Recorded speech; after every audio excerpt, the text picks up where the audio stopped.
안녕하세요. 백송TV의 강지식 변호사입니다. 안희준 변호사입니다. 오늘은 아주 중요한 내용에 대해서 알아볼 텐데요. 경찰 조사 단계에서 어떻게 대응하는 것이 가장 좋은 것인지에 대해서 살펴보도록 하겠습니다. 초기 단계에서 대응이 실패를 하면 결론을 뒤바뀌기가 굉장히 어렵습니다. 그렇기 때문에 어떻게 경찰 조사를 받는지가 가장 중요한 부분인데 이 부분에 대해서 중점적으로 한번 알아보도록 하겠습니다.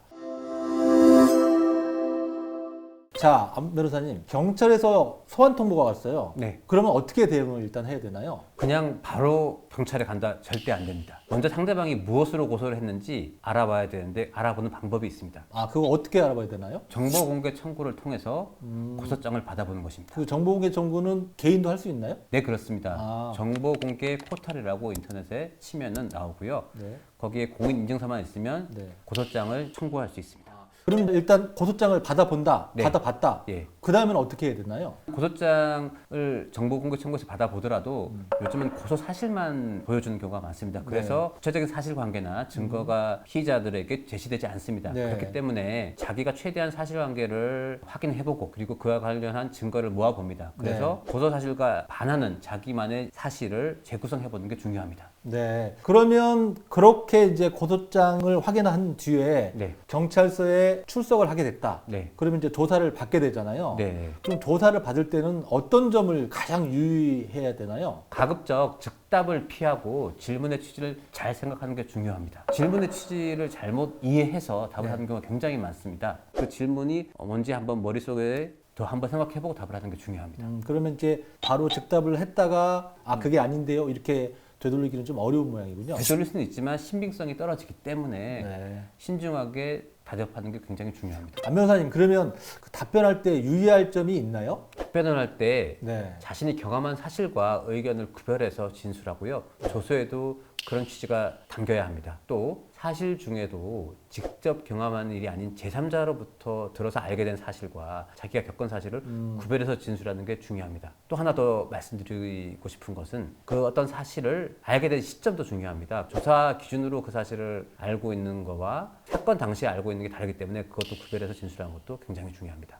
그러면 조사를 받을 때 거짓말을 좀 섞어서 자기한테 불리한 거는 이렇게 얘기하는 게 좋은가요? 아니면 사실대로 좀 진술하되 자기가 알고 있는 내용을 최대한 자기한테 유리하게 해석을 해서 얘기하는 게 좋은가요? 예, 당연히 사실대로 진술을 하셔야 되고요. 이게 거의 진술만으로 끝나는 게 아니라 객관적인 증거와 비교를 해서 우리 말이 맞는지를 따지기 때문에 가장 큰 원칙은 곰곰이 생각해서 사실대로 진술하는 게 중요합니다. 그런데 한 가지 더 말씀드리고 싶은 거는 이건 시험이 아닙니다. 거짓말은 하지 않는 게 좋지만 모든 진술을 말할 필요는 없습니다. 그래서 최대한 자기가 아는 사실에 대해서만 답을 하면 되고 잘 모른다면 나중에 답을 하겠다. 뭐 어떤 증거를 보고 답을 하겠다. 이렇게 해도 괜찮습니다.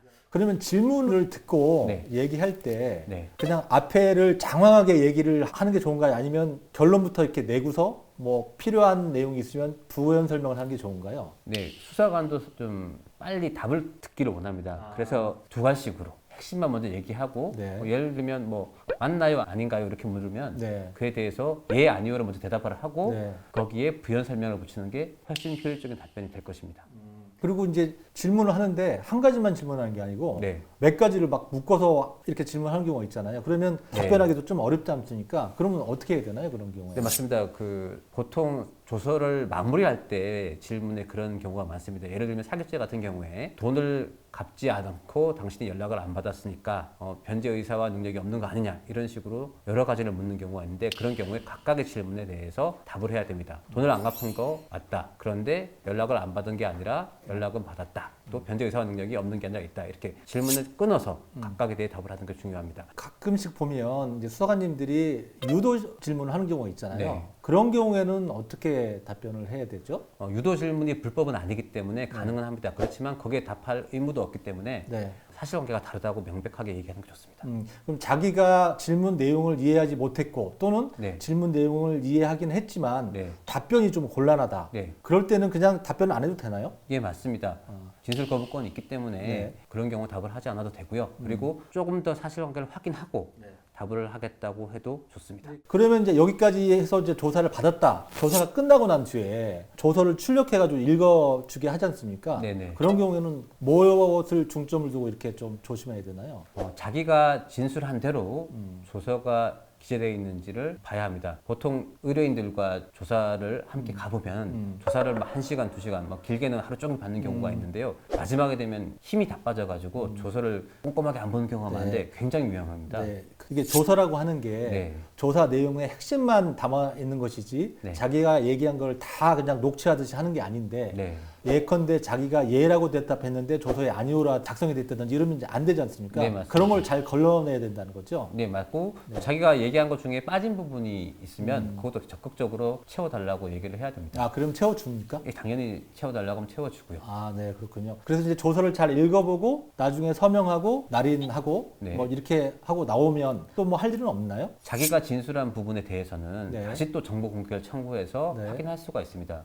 그래서 뭐 원하는 결과가 나오지 않은 경우 그 조서를 보고 또 그에 대한 반박을 할 수가 있습니다.